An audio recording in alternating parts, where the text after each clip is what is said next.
जय हिंद। नमस्कार दोस्तों, आप सभी का स्वागत है हरियाणा स्मार्ट स्टडी में। आज के इस वीडियो में हमारा टॉपिक रहेगा हरियाणा में कृषि, एग्रीकल्चर इन हरियाणा। इसको हम 2 से 3 पार्टों में कवर करने वाले हैं, या ज़्यादा से ज़्यादा 4 वीडियो हो जाएंगी और यह रहेगा पहला पार्ट। इसके अंदर हम पहले थ्योरी को कवर करेंगे, उसके बाद लास्ट में इसी वीडियो के अंदर हम क्या करेंगे, क्वेश्चन भी कवर करेंगे। पहले थ्योरी उसके बाद क्वेश्चन, जिससे आपका रिवीजन भी हो जाएगा। तो शुरुआत करते हैं हरियाणा में कृषि, एग्रीकल्चर इन हरियाणा। प्राचीन काल से ही कृषि हरियाणा की अर्थव्यवस्था का आधार रही है। यानी कि प्राचीन समय से, पुराने समय से ही हरियाणा के अंदर कृषि पर ही ज़्यादा लोग डिपेंड रहे हैं। हरियाणा को देश के कृषि प्रधान राज्यों में गिना जाता है। यानी जो अपना हरियाणा है, देश के जो 28 राज्य हैं उनमें जो कृषि के योग्य जो राज्य हैं, कृषि प्रधान, जहाँ पे जो खेती बाड़ी ज़्यादा की जाती है, उनके अंदर हरियाणा का स्थान आगे आता है। राज्य की लगभग 70% जनसंख्या की आजीविका कृषि पर निर्भर है। यानी कि जो हरियाणा के 70% लोग हैं, जो निवासी हैं, जो क्या करते हैं, वो कृषि पर ही डिपेंड हैं। यानी कि 70% लोग क्या करते हैं, कृषि करते हैं। बात करते हैं हरियाणा के अंदर कौन सी खाद्यान्न फसलें उपजाई जाती हैं, यानी कि बोई जाती हैं। तो ये रहेंगी चावल, गेहूं, ज्वार, बाजरा और मक्का। ये जो फसल रहेंगी, ये रहेंगी खाने वाली फसलें। नकदी या फिर व्यावसायिक फसलें, जिनको बेच के ज़्यादा से ज़्यादा पैसा कमाया जाए, वो फसलें कौन कौन सी रहेंगी? गन्ना रहेगी और कपास रहेगी। अन्य की बात करें तो अन्य में आ जाएगा दलहन, तिलहन और आलू। हरियाणा के अंदर कुल कृषि योग्य भूमि 3.8 मिलियन हेक्टेयर, 3.8 मिलियन हेक्टेयर ये भूमि है जहाँ पे खेती की जाती है। यह राज्य के कुल भौगोलिक क्षेत्र का कितना प्रतिशत है? यानी कि जो बोया गया है वो क्षेत्र है 3.8 मिलियन हेक्टेयर। लेकिन बात करें ये कि कुल जो राज्य की भूमि है उसका कितना प्रतिशत है, तो 86% हो जाएगा, जिसमें से लगभग 3.62 मिलियन हेक्टेयर भूमि पर कृषि की जाती है। यानी कि जो बोया जाने वाला कुल क्षेत्र है, जो भूमि के लिए कुल जो कृषि योग्य भूमि है, वो कितनी है? 3.8 मिलियन हेक्टेयर। उसमें से कृषि कितने पर की जाती है? 3.62 मिलियन हेक्टेयर पर क्या की जाती है? कृषि की जाती है। यानी कि जो बोया जाने वाला क्षेत्र है, कृषि योग्य वाला क्षेत्र है, उसके 96.2% भाग पर क्या की जाती है? कृषि की जाती है। कुल बोया गया क्षेत्र कितना है? 6.32 मिलियन हेक्टेयर। और शुद्ध बोया गया क्षेत्र कितना है? 3.62 मिलियन हेक्टेयर। और हरियाणा के अंदर जो फसल तीव्रता है वो कितनी है? 177%। कितनी है? 177% है। पहली कृषि गणना कब हुई? 1970-71 में हुई। कब हुई थी? 1970-71 में हुई। हरियाणा में कुल बंजर भूमि कितनी है? 7% है। यानी कि जो कुल जो भूमि है उसकी कितनी प्रतिशत भूमि बंजर है? 7%। आर्थिक सर्वेक्षण 2010-11 के अनुसार 2.25 हेक्टेयर क्या है? औसत भूमि पर जोत का आकार है। कितना है? 2.25। लेकिन बात करें आर्थिक सर्वेक्षण 2023-24 के अनुसार कितना हो जाएगा? 2.22 हेक्टेयर, जो कि औसत भूमि जोत का आकार है। यानी कि क्या हुई है? कमी हुई है 0.3% की। बोया गया क्षेत्र वर्ष 1966-67 में जो बोया गया क्षेत्र था वो कितना था? 45.99 लाख हेक्टेयर। 45.99 लाख हेक्टेयर ये क्या था? बोया गया क्षेत्र था। लेकिन बात करें वर्ष 2023-24 में कितना हो गया? 65.70 लाख हेक्टेयर। कितना हो गया है? 65.70 लाख हेक्टेयर। बात करते हैं कृषि विज्ञान केंद्र की। हरियाणा का पहला कृषि विज्ञान केंद्र कब स्थापित किया गया? 1976 में। कहाँ पे स्थापित किया गया? NDRI करनाल में। कहाँ पे? NDRI करनाल में, नेशनल डेयरी रिसर्च इंस्टीट्यूट, जिसकी स्थापना कब हुई थी? 1955 में। कब हुई थी? 1955 में हुई थी। हरियाणा में कृषि विज्ञान केंद्र कितने हैं? तो ये हैं 20। और 20वां कृषि विज्ञान केंद्र कहाँ पे बनाया गया है? तो ये बनाया गया है नूह जिले में, यानी कि मेवात में बनाया गया है। हरियाणा के कृषि जलवायु क्षेत्र, यानी कि हरियाणा के अंदर जो कृषि जलवायु क्षेत्र हैं वो कितने हैं? तो 2 हो जाएंगे। पहले बात करते हैं, भारत को कुल 15 कृषि जलवायु क्षेत्रों में बांटा गया है। भारत को कितने कृषि जलवायु क्षेत्रों में बांटा गया है? तो 15 कृषि जलवायु क्षेत्रों में। हरियाणा कृषि जलवायु क्षेत्र संख्या 6 पारगंगे में आता है। कौन से में आता है? ट्रांस गैंगटिक। किस में आता है? ट्रांस गैंगटिक में। हरियाणा के 2 मुख्य कृषि जलवायु क्षेत्र कौन कौन से रहेंगे? एक तो रहेगा उत्तर पूर्वी क्षेत्र और दूसरा रहेगा दक्षिण पश्चिमी क्षेत्र। जो उत्तर पूर्वी क्षेत्र है इसका मुख्यालय कहाँ पे रहेगा? करनाल में। और यहाँ पे फसलें कौन कौन सी की जाती हैं? चावल, गेहूं, सब्जियां और शीतोष्ण कटिबंधीय फसलें। जबकि बात करें दक्षिण पश्चिमी क्षेत्र, इसका मुख्यालय कहाँ पे रहेगा? बावल में रहेगा। कहाँ पे रहेगा? बावल में। इसका मुख्यालय कहाँ पे रहेगा? बावल, रेवाड़ी में रहेगा। और इसके अंतर्गत कौन कौन सी फसलें की जाती हैं? तो उच्च गुणवत्ता वाले कृषि उत्पाद, कृषि उष्ण कटिबंधीय फसलें, सब्जियां, जड़ी बूटियां व औषधीय पौधे। बात करें हरियाणा में कृषि जोन की, तो हरियाणा के अंदर कितने कृषि जोन हैं? 3 कृषि जोन हैं। कितने हैं? 3 हैं। और ये 3 कौन कौन से होंगे? कृषि जोन 1, कृषि जोन 2 और कृषि जोन 3। कृषि जोन 1 में कितने जिले आएंगे? 8 जिले आएंगे। कृषि जोन 2 में कौन से आएंगे? इसमें भी 8 जिले आएंगे। और कृषि जोन 3 में भी कितने जिले आएंगे? तो इसमें आएंगे 7 जिले। यानी कि कृषि जोन फर्स्ट और सेकंड में 8-8 और कृषि जोन 3 में कितने आ जाएंगे? 7 जिले आएंगे। कृषि जोन फर्स्ट में 8 जिले कौन कौन से हैं? पंचकुला, अंबाला, यमुनानगर, कैथल, कुरुक्षेत्र, करनाल, पानीपत और सोनीपत। जबकि कृषि जोन सेकंड में कौन कौन से जिले? सिरसा, फतेहाबाद, हिसार, हांसी, जींद, रोहतक, फरीदाबाद और पलवल। जबकि बात करते हैं कृषि जोन 3 में, तो यहाँ पे आ जाएगा भिवानी, चरखी दादरी, रेवाड़ी, महेंद्रगढ़, गुरुग्राम, झज्जर और नूह। ये 7 जिले इसके अंदर आएंगे। यहाँ की जो प्रमुख फसलें रहेंगी कृषि जोन फर्स्ट और सेकंड में, तो इसमें रहेंगी जो मुख्य फसलें रहेंगी गन्ना, कपास, गेहूं, दालें, चावल, बागवानी फसलें, डेयरी उत्पाद और सब्जियां। जबकि बात करें जोन तीसरे में, तो यहाँ पे आ जाएगा सरसों, गेहूं और दालें। बात करते हैं हरियाणा के अंदर कुछ कृषि नीतियां बनाई गई हैं, उनके बारे में जानते हैं। राष्ट्रीय कृषि नीति ये कब लागू की गई? 2000 में। राष्ट्रीय किसान नीति ये लागू की गई 2007 में। जबकि हरियाणा आलू नीति ये लागू की गई 2022 में। कब लागू की गई? 2022 में। फल एवं सब्जियों से संबंधित महत्वपूर्ण केंद्र यानी कि उत्कृष्टता केंद्र कौन कौन से हैं? तो ये देखते हैं। लीची उत्कृष्टता केंद्र ये कहाँ पे रहेगा? अंबाला जिले में रहेगा। स्ट्रॉबेरी उत्कृष्टता केंद्र ये रहेगा यमुनानगर में। खजूर उत्कृष्टता केंद्र ये रहेगा हिसार में।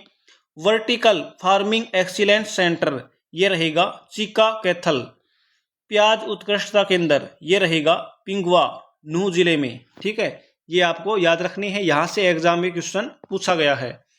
प्याज उत्कृष्टता केंद्र भारत का 14वां उत्कृष्टता केंद्र है, जो नूह जिले में है। प्याज उत्कृष्टता केंद्र यह भारत का 14वां उत्कृष्टता केंद्र है। पोस्ट हार्वेस्ट एवं बागवानी केंद्र कृषि उत्पादों का कटाई के बाद का प्रबंधन, इसका मुख्यालय कहाँ पे रहेगा? पंचकुला में। फल एवं सब्जी उत्कृष्टता केंद्र ये कहाँ पे है? ये भी पंचकुला में है। किसके सहयोग से बनाया गया है? इंग्लैंड के सहयोग से। पूर्ण रूप से तैयार होने की समय सीमा 2026, यानी इसको तैयार किया जा रहा है, यह 2026 तक पूरा होगा। स्वच्छ रोपण सामग्री उत्कृष्टता केंद्र ये कहाँ पे रहेगा? हांसी, हिसार में रहेगा।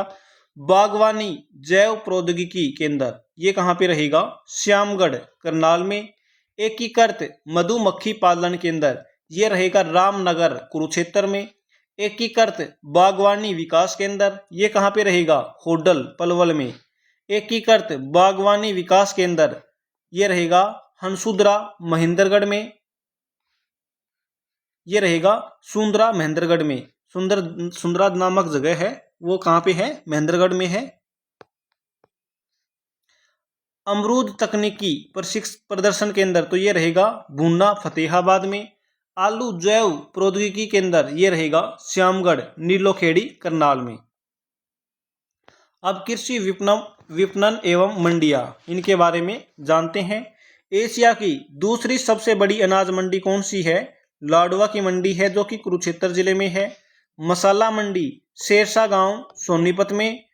फूल मंडी गुरुग्राम में। सेब मंडी पिंजौर यानी कि पंचकुला में। HMT इकाई की भूमि पर, यानी कि जो HMT की जो इकाई थी उसकी भूमि पर अब क्या की जा रही है? सेब मंडी की जा रही है। शहद मंडी, शहद की मंडी कहाँ पे है? रामनगर शाहबाद कुरुक्षेत्र में है। जैविक सब्जी उत्कृष्टता केंद्र ये कहाँ पे रहेगा? अटेली यानी कि महेंद्रगढ़ जिले में। किन्नू जूस प्रसंस्करण केंद्र ये कहाँ पे बनाया जा रहा है? सिरसा में। मशरूम अनुसंधान केंद्र ये रहेगा मुरथल सोनीपत में। अंतरराष्ट्रीय बागवानी मंडी ये कहाँ पे है? तो ये रहेगी बड़ी गांव में। कहाँ पे है? गन्नौर सोनीपत में। संचालक कौन है, इसको चलाने वाला कौन है? तो ये रहेगा SSIIDC, यानी कि ये हरियाणा का विभाग है, इसके द्वारा इसका संचालन किया जा रहा है। कितने क्षेत्रफल में है? तो 600 एकड़ में बनाई जा रही है। फ्रांस की रेनिंग मंडी और चीन की जो संघाई मंडी है उसकी तरफ पर इसको क्या किया जा रहा है? विकसित किया जा रहा है। प्रमुख कृषि संस्थान भारतीय गेहूं एवं जौ अनुसंधान संस्थान IIWBR कहाँ पे है? तो ये है करनाल में। कहाँ पे है? करनाल में। 1965 में ICAR द्वारा सर्व भारतीय समन्वित गेहूं सुधार परियोजना प्रारंभ की गई थी। कब प्रारंभ की गई थी? 1965 में। 1 जनवरी 1978 को गेहूं शोध निदेशालय में बदला गया था। जो गेहूं सुधार परियोजना है इसको गेहूं शोध निदेशालय में कब बदला गया? 1 जनवरी 1978 को। 1990 में निदेशालय को ICAR से अलग करके करनाल में स्थानांतरित किया गया। किसमें स्थानांतरित किया गया? करनाल स्थानांतरित किया गया। 2014 में नाम बदलकर Indian institute of wheat and barely research IIWBR किया गया। प्रोफेसर डॉक्टर ज्ञानेंद्र सिंह भारत के व्हीटमैन यानी व्हीटमैन ऑफ इंडिया इसको कहा जाता है। और MS स्वामीनाथन को भी क्या कहा जाता है? भारत का व्हीटमैन। और इसे क्या कहा जाता है? हरित क्रांति का जनक भी कहा जाता है। किसको? MS स्वामीनाथन को। अब बात करते हैं संस्थान, और वो कहाँ पे हैं और उनके वर्ष कौन कौन से हैं, कब उसकी स्थापना हुई थी। गेहूं अनुसंधान निदेशालय इस कहाँ पे है? करनाल में है। इसकी स्थापना कब हुई थी? 1978 में हुई थी। राष्ट्रीय पशु अनुवांशिक संस्थान ब्यूरो ये भी कहाँ पे है? करनाल में। स्थापना हुई थी 1985 में। राष्ट्रीय पशु अनुवांशिकी संस्थान ये कहाँ पे है? करनाल में। स्थापना हुई थी 1984 में। केंद्रीय मृदा लवणता अनुसंधान संस्थान ये भी कहाँ पे है? करनाल में है। और इसकी स्थापना कब हुई थी? 1969 में। CSSRI यानी कि केंद्रीय मृदा लवणता अनुसंधान संस्थान central soil salinity research institute जो है, इसकी जो स्थापना हुई थी सबसे पहले 1969 में हुई थी। कहाँ पे हुई थी? हिसार में। लेकिन बाद में इसको कहाँ ट्रांसफर कर दिया गया था? करनाल में। अब इनसे रिलेटेड जो हमने ये थ्योरी कवर की है, इनसे रिलेटेड क्वेश्चन जानते हैं। हरियाणा की अर्थव्यवस्था का मुख्य आधार क्या है? तो ये हमने पढ़ा था। क्या है मुख्य आधार? उद्योग है, कृषि है, पर्यटन या खनन। तो इसका जो मुख्य आधार रहेगा वो रहेगा कृषि। क्या रहेगा? कृषि रहेगा। हरियाणा की लगभग कितनी प्रतिशत जनसंख्या की आजीविका कृषि पर निर्भर है? तो इसका क्या रहेगा? 50%, 60%, 70% या 80%? तो लगभग 70%। नेक्स्ट क्वेश्चन रहेगा, हरियाणा का कुल कृषि योग्य क्षेत्र कितना है? 2.5 billion hectare, 3.8 million hectare, 4.5 million hectare या 5.2 मिलियन हेक्टेयर? तो इसका राइट आंसर रहेगा 3.8 मिलियन हेक्टेयर। कृषि योग्य भूमि राज्य के कुल भौगोलिक क्षेत्र का कितना प्रतिशत है? 75%, 80%, 86% या 90%? तो इसका राइट आंसर क्या हो जाएगा? 86%। कितना हो जाएगा? 66%। हरियाणा में शुद्ध बोया गया क्षेत्र नेट सोन एरिया कितना है? तो ये हो जाएगा 3.62 मिलियन हेक्टेयर। कितना हो जाएगा? 3.62 मिलियन हेक्टेयर। हरियाणा में फसल तीव्रता कितनी है? तो ये हो जाएगी 177%। कितनी हो जाएगी? 177% हो जाएगी। हरियाणा में पहली कृषि संगणना किस वर्ष हुई थी? तो किस वर्ष हुई थी? 1966-67, 1970-71, 1980-81 या 1990-91? तो इसका जो राइट आंसर रहेगा वो रहेगा 1970-71 में। कब हुई थी? 1970-71 में। हरियाणा में कुल बंजर भूमि का कितने प्रतिशत? तो इसका राइट आंसर आप मुझे दोगे ऑप्शन में, लेकिन आपको ये पीडीएफ मिलेगी तो आपको पता चल जाएगा। तो बता ही देता हूँ, इसका राइट आंसर रहेगा 7%। कितना रहेगा? 7%। आर्थिक सर्वेक्षण 2023-24 के अनुसार औसत भूमि जोत का आकार क्या है?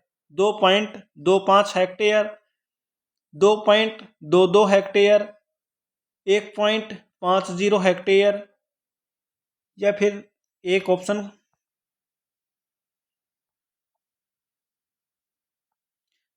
3 हेक्टेयर? तो इसका जो राइट आंसर रहेगा वो रहेगा 2.22 हेक्टेयर। जबकि इसमें कितनी कमी की गई थी? 0.3 हेक्टेयर की कमी हुई है 2010-11 के अनुसार। जो 2010-11 था उसके अनुसार जो औसत भूमि जोत का आकार था वो कितना था? तो वो था 2.25 हेक्टेयर। हरियाणा का पहला कृषि विज्ञान केंद्र 1976 में कहाँ स्थापित किया गया था? तो यह स्थापित किया गया था NDRI करनाल में। कहाँ पे स्थापित किया गया था? NDRI करनाल में। हरियाणा में कुल कितने कृषि विज्ञान केंद्र हैं? तो ये आप मुझे कमेंट करके बताएंगे कि यह आंसर सही है या गलत है। ये मैं आप पे छोड़ रहा हूँ। हरियाणा का 20वां कृषि विज्ञान केंद्र कहाँ खोला गया है? तो ये खोला गया है नूंह जिले में। कहाँ पे खोला गया है? तो यह खोला गया है नूंह जिले में। भारत के कुल कितने कृषि जलवायु क्षेत्रों में बांटा गया है? तो भारत को बांटा गया है 15 जलवायु क्षेत्रों में। कितने जलवायु क्षेत्रों में बांटा गया है? 15 जलवायु क्षेत्रों में बांटा गया है। हरियाणा किस कृषि जलवायु क्षेत्र संख्या के अंतर्गत आता है? तो इसका जो राइट आंसर रहेगा वो रहेगा 6 रहेगा, जो पारगंगे जलवायु क्षेत्र में आता है। क्षेत्र संख्या 6 को किस नाम से जाना जाता है? तो पारगंगीय ट्रांसगैंक्टिक क्षेत्र के नाम से इसको जाना जाता है। हरियाणा के उत्तर पूर्वी कृषि जो जलवायु क्षेत्र है उसका मुख्यालय कहाँ पे हो जाएगा? तो ये हो जाएगा कहाँ पे? करनाल में। कहाँ पे होगा? करनाल में होगा। इसके अलावा बात करते हैं हरियाणा के दक्षिण पश्चिमी कृषि जलवायु क्षेत्र का मुख्यालय कहाँ पे है? तो ये हो जाएगा बावल में। हरियाणा को कितने कृषि क्षेत्रों में बांटा गया है? तो 3 कृषि क्षेत्रों में बांटा गया है। कितने क्षेत्रों में? 3।